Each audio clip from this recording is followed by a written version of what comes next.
그러니까 2월에 이제 아마도 전국 변화가 크게 있을 수 있다 말씀을 좀 해주시는 건데 그런 상황을 장동혁 대표도 뭔가 모르지 않아서인지 보니까 지난주에 있었던 충북도당 당원교육 행사에서 이렇게 말을 합니다.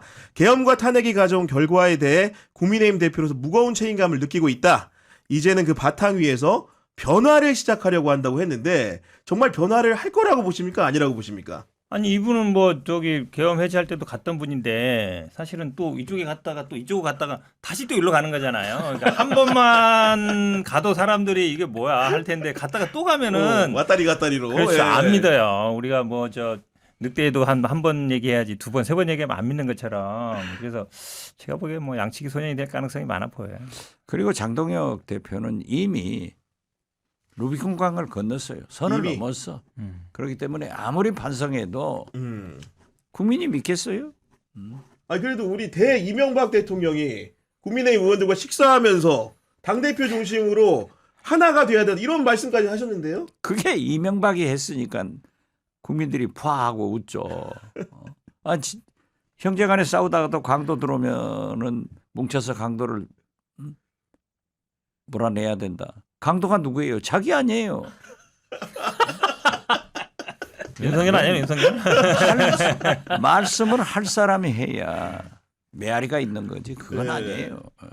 어쨌든 간에 장동혁의 변화를 할지 말지 두 분 같은 경우는 회의적으로 보시는 상황인 건데 어쨌든 간에 포인트로 보는 사건들은 몇 가지가 있는 것 같은데 첫 번째로는 한동훈과 친한계 등을 비롯한 당원 게시판 사건 처분 문제 연내에 어떻게 할지가 관심을 끌고 있는 것 같고 두 번째로는 지방선거 공천 룰을 당원 비율을 높일지 아니면은 지금 친한계에서 주장하는 대로 중간 정도로 할지 이런 부분들이 남아 있는 거고 세 번째로는 익히 다 많이 알고 있는 윤석열에 대한 태도 문제인데 우리 평론가님 보시기에는 장동혁 연내 이런 세 가지 문제에 대해서 어떤 결정을 할 거라고 보십니까?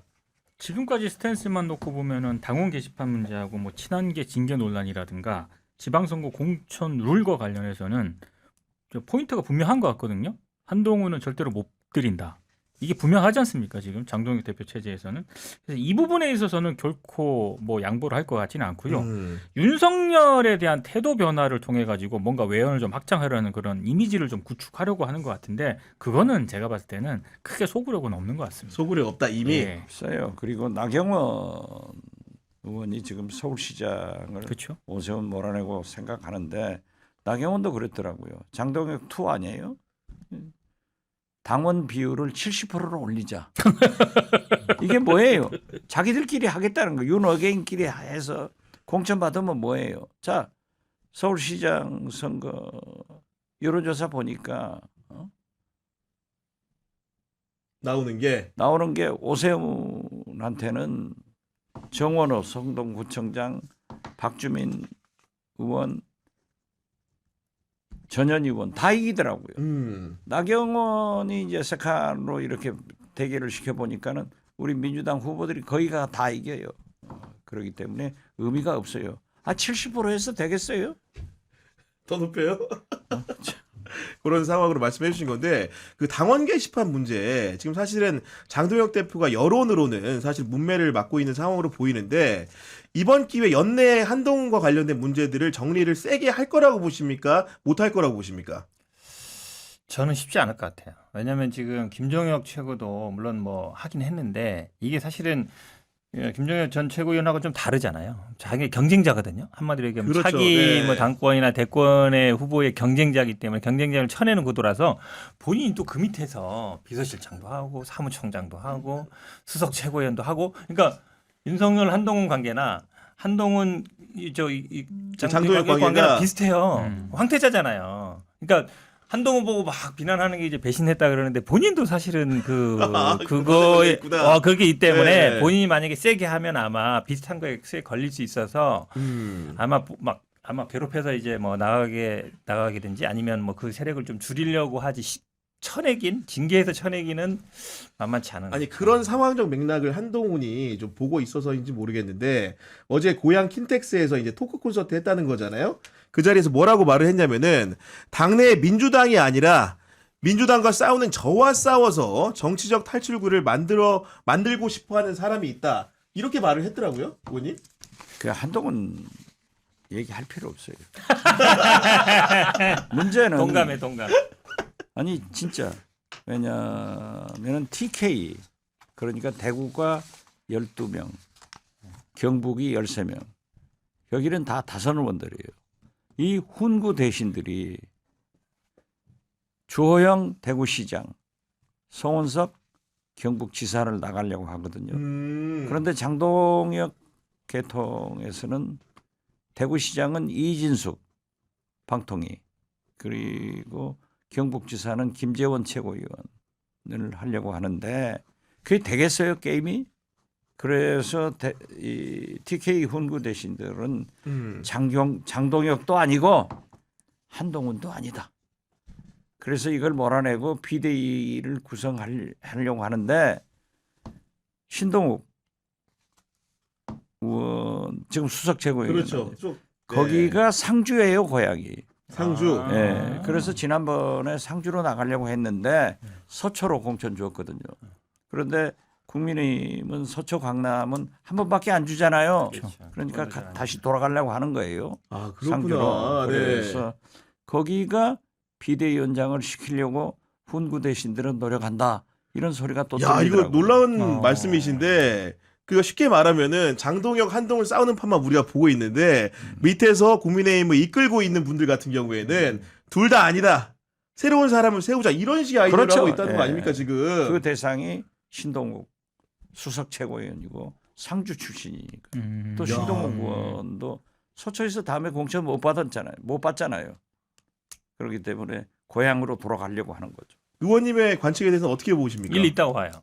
왜냐면 뭐 이렇게 뭐 무너진다 바뀐다 하고 안 된 경우가 잘 일단 없는 것 같고 그럼 이제 비대위로 간다고 보면 누구를 할 거냐 말씀처럼 아주 특히 TK나 뭐 영남 쪽에서 영향력 있는 사람을 비대위로 세워버리면 본인들이 마음대로 못 한단 말이에요. 그렇죠. 그럴 거 아니에요. 그러니까 지금 말씀처럼 딱 우리는 딱 뒤에서 배우 조정하고 얼굴마담으로 말 잘 되는 사람 세우고 싶은 거 아니에요. 근데 이분이 만약에 자기가 차기에 뭐 이쪽으로 갈 생각이 있으면 그분들 말을 들어야 되잖아요. 그 지역에 돌아가고 싶은 생각이 있으면 말 잘 그렇습니다. 들을 거 아니에요. 네. 근데 또 이름도 알려져 있고 옛날에 뭐 뉴스도 유명하고, 많이 얼굴도 유명했으니까 알려져 있고. 얼굴마담으로는 딱이죠.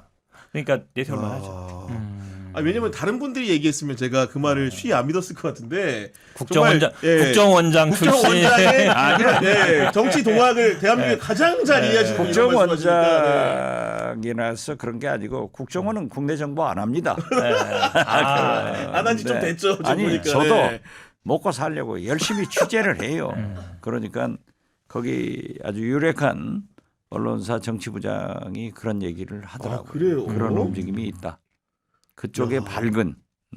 아니 그리고 이거는 이제 한동훈 얘기하지 말라고 하셨지만은 좀 이게 드리면 어제 토크 콘서트에서 한동훈이라는 사람이 발언을 할 때마다 청중들이 도토리라고 외쳤다는데 혹시 왜 도토리라고 외친지 아십니까 혹시? 대통령.